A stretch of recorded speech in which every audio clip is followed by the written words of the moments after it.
My name's Derek, I'm 29 and I work in software development for a living. It's the kind of job that has you staring at screens until your neck feels like it's made of concrete and your shoulders carry the weight of 1,000 deadlines. I live in a 2-bedroom apartment in Austin, Texas, nothing fancy, just a place with decent Wi-Fi and a parking spot that's usually taken by someone else's car. The building's newer, all those modern finishes that look great in photos but feel kind of soulless in person. The kind where you hear your neighbors through the walls but never actually talk to them. My place is on the 3rd floor, corner unit, with a view of the parking lot and a taco truck that sets up every Thursday evening. The furniture's mostly from IKEA, half of it still in boxes I swear I'll assemble someday. A black couch that's more functional than comfortable, a coffee table covered in empty La Croix cans, and a desk setup that cost more than my first car, 3 monitors, and a mechanical keyboard that clicks loud enough to annoy everyone on Zoom calls. It's not a bad life, it's just a life, and it's mine. Most weeks blur together. Wake up around 7, make coffee that's always too weak or too strong, open my laptop before I'm fully conscious, and start answering Slack messages from co-workers I've never met in person. The company's fully remote, which sounded great until I realized it meant I could go days without talking to anyone face to face. Sprint planning on Mondays, stand-ups every morning, code reviews that feel like getting graded on homework you thought you aced. I'm good at what I do, good enough that they promoted me to senior developer last year, but the work itself, it's just lines of code fixing bugs that create new bugs. A loop that never ends. By lunch, my neck's already tight. By 3, my shoulders feel like someone's jamming knives between the bones. By 5, I'm done, but somehow still working, because deadlines don't care if you're tired. I used to go to the gym after work, one of those 24-hour places with too many mirrors and guys who grunt like they're in labor. I'd hit the treadmill, lift some weights, try to undo the damage of sitting all day. But that lasted maybe 3 months before I started finding excuses. Too tired, too late, too much work to finish. Now the gym membership's just another subscription I forget to cancel, like Netflix or Spotify or that meal kit service I used twice. Dinner's usually something microwaved or delivered. Pad Thai from the place down the street, pizza from the chain that knows my order by heart, or one of those frozen meals that claims to be healthy but tastes like cardboard. I eat it on the couch, scrolling through Twitter or Reddit, half watching whatever's trending on streaming platforms. Then it's back to the desk for another hour or 2, because there's always one more thing to fix, one more feature to push before the release. By the time I shut my laptop, it's past 11, and the apartment's too quiet, the kind of quiet where you notice the hum of the refrigerator, the distant sound of someone's TV through the wall, the absence of anyone else. I'm not complaining. Plenty of people have it worse. I've got a job that pays well, health insurance, a 401k I barely understand. But sometimes when the apartment's too still and the glow of my monitors is the only light, I wonder if this is it. If this is what life looks like from here on out. Work, eat, sleep, repeat. A comfortable kind of emptiness. That's when the pain gets worse. Not just the physical kind, though that's real enough. My neck feels like it's fused into one solid piece. My shoulders so tight I can barely lift my arms above my head some mornings. But there's another ache too, something harder to name. The kind that sits in your chest when you realize you haven't had a real conversation in days, haven't touched another person except for the occasional handshake or shoulder bump in a crowded grocery store aisle. I started going to a massage therapist about 8 months ago, not because I wanted to, but because my doctor said if I didn't do something about the tension, I'd be looking at physical therapy or worse. She gave me a referral to a clinic near my apartment, a small independent place tucked between a yoga studio and a juice bar. The kind of spot that smells like lavender and plays that soft spa music you can't quite identify, but somehow makes you feel calmer the second you walk in. Her name's Maya. She's the one who does my appointments every 3rd Thursday at 7 p.m. the last slot of her day. I don't know much about her, not really. She's professional, friendly, but not too friendly. The kind of therapist who makes small talk without it feeling forced. Asks about my week, mentions the weather, laughs politely when I make a joke about being a human pretzel. She's probably late 20s, though I've never asked. Dark hair she keeps in a bun, athletic build from the physical work, hands that know exactly where to press to make the knots release.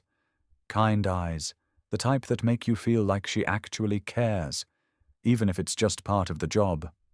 The clinic's small, just 2 rooms, a tiny waiting area with a couch that's seen better days, and a desk where she keeps her appointment book and a diffuser that's always running. The massage room itself is dim, lit by a single lamp in the corner, with a heated table in the center and shelves lined with oils and lotions. It smells like eucalyptus and something citrusy I can never quite place. She always has music playing, instrumental stuff that fades into the background, and she never talks much once the session starts. Just works through the tension in my neck, my shoulders, my back, her hands firm but not painful, finding every spot that makes me wince and staying there until it releases. For that hour, I don't think about code or deadlines or the emptiness of my apartment. I just lie there, face down, breathing, in eucalyptus, and let someone else take care of the damage. It's the only time all month I feel like my body isn't at war with itself. I never thought much about what it must be like for her, doing this all day, carrying other people's tension, absorbing their stress through her hands. I never asked if she was okay, if her shoulders hurt, if anyone took care of her the way she took care of everyone else. I just showed up, paid my co-pay, said thank you, and left. She was my massage therapist. I was her client. That was the boundary, clear and professional, and I never thought to question it. Until that Thursday. That Thursday evening was supposed to be like all the others, or so I thought. Just another hour on the table, Maya working out the knots, me half asleep trying not to think about the release schedule next week. Just another appointment in a string of appointments that kept me functional enough to keep going. But sometimes life doesn't ask permission before it changes everything. Sometimes it just locks the door and says, "Now you do me." And suddenly the boundary you never questioned disappears, and you're standing in a room that feels completely different, even though nothing about it has changed. It was late October, the kind of Texas heat that finally breaks into something breathable, and the sun was setting orange through the clinic windows when I walked in for my 7 p.m. slot. It was late October, the kind of Texas heat that finally breaks into something breathable, and the sun was setting orange through the clinic windows when I walked in for my 7 p.m. slot. The waiting room was empty, the usual soft spa music playing through hidden speakers, but something felt off. Maya was at the desk, her shoulders hunched in a way I'd never seen before, rubbing the back of her neck with one hand while she typed with the other. She looked up when the door chimed, and for a second I saw something in her face I couldn't quite name. Exhaustion, maybe? Or pain. "Hey," she said, her voice quieter than usual. "Right on time." "Always am," I said, setting my keys on the counter. "You okay?" She smiled, but it didn't reach her eyes. "Long day. Back-to-back clients since 9. You're my last one." I nodded, not sure what to say to that. She stood, slower than normal, one hand pressed to her lower back as she moved toward the massage room. I followed, noticing the way she walked, careful, like every step took effort. The room was the same as always. Dim light, heated table, that eucalyptus smell hanging in the air. She gestured to the table. "Same as usual. Face down, get comfortable. I'll be back in a minute." I changed while she stepped out, folding my shirt and jeans on the chair in the corner, then climbed onto the table and settled face down into the cradle. The music was softer tonight, something with piano and strings, and I could hear her moving around in the other room, the sound of water running, a cabinet opening and closing.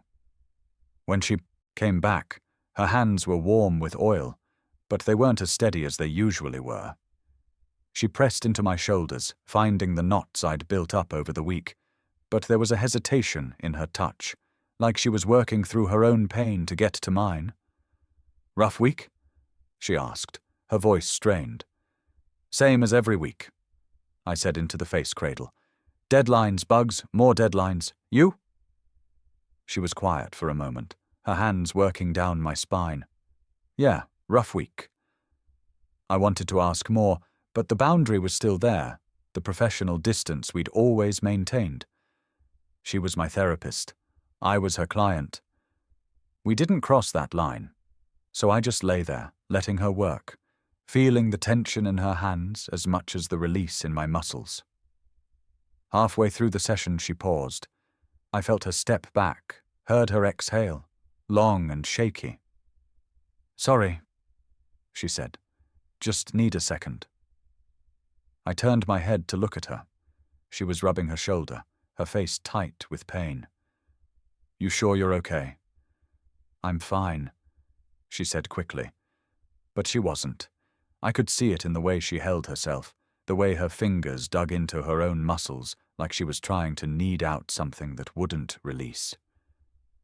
"Maya," I said, sitting up despite the oil on my back. "You don't look fine." She laughed, the kind that's more surrender than humor. "I'm sore, really sore. 8 clients today, all deep tissue. My shoulders are killing me." She paused, her eyes meeting mine. "It's part of the job. I'm used to it." But she didn't look used to it. She looked exhausted, worn down, like she'd been carrying everyone's tension until it became her own. I grabbed my shirt from the chair, pulling it on even though the session wasn't over. "Then take a break. We can reschedule." "No," she said, shaking her head. "I'll finish. You paid for the hour." "I don't care about the hour," I said, and I meant it. "You're in pain. That matters more than my neck." She stared at me, and something shifted in her expression. Not gratitude exactly, but surprise, like she wasn't used to someone noticing. We stood there for a moment, the room suddenly too small, too warm. Then she looked away, her fingers still pressed to her shoulder. "I should let you finish getting dressed," she said. "I'll meet you in the lobby." I nodded, pulling on my jeans, my mind still on the way she'd looked at me. Like she wanted to say something but didn't know how. When I walked out to the lobby, she was at the desk, shutting down her computer, the day's appointment book closed beside her. She glanced up, smiled that professional smile again. "Sorry about that," she said. "Next time I'll make sure I'm in better shape." I grabbed my wallet, but I didn't move towards the door.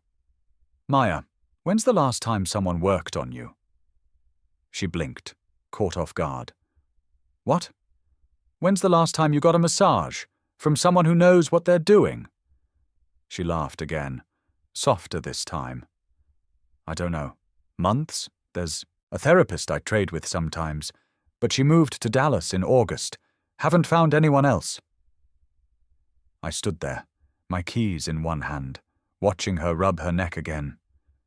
The clinic was quiet except for the music still playing in the back room, and I could hear the click of the front door lock as she turned it. Last client of the day. No one else coming. "I know this is weird," she said suddenly, turning to face me, "but I'm sore, really sore." She paused, her fingers trembling slightly as she clutched the edge of the desk. "Would you mind? Now you do me." I froze, my jacket halfway off the hook. "What?" "I know," she said quickly, her voice small but steady despite the way her hands shook. "It's unprofessional. I shouldn't ask, but my shoulders are killing me, and you're here, and I just—" She trailed off, meeting my eyes. "I need someone to help." I blinked, processing. She was asking me to give her a massage. Me, a guy who could barely fix a printer, who'd never touched another person with intent beyond a handshake. "Maya, I'm not trained. I don't know what I'm doing." "I don't care," she said, and there was something raw in her voice now, something beyond the pain. "You've been here 8 months. You've felt what I do. You know where it hurts." She gestured toward the massage room. "Please?" Her eyes were on me, brown and tired, carrying a weight I couldn't ignore. They weren't begging, not exactly, but they held a desperation I recognized. The same kind I felt every Thursday when I walked through that door, hoping for an hour where someone else carried the weight. I set my jacket back down. Yeah, I can try. But I'm warning you, I have no idea if I'll do it right." She nodded, her shoulders dropping with relief. "You will. Just do what feels right. I trust you."